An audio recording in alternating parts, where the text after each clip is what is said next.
প্রিয় মানুষকে বিরক্ত করা ভালো, কিন্তু এতটা বিরক্ত করো না যতটা বিরক্ত করলে তোমার প্রতি তার তিক্ততা চলে আসে।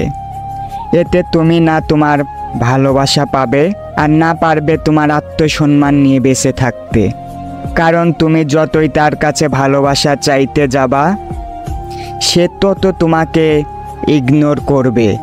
তোমার প্রতি তার তিক্ততা চলে আসবে, আর সে যত তোমাকে বেশি ইগনোর করবে তুমি তত বেশি তার প্রতি আসক্ত হয়ে যাবে।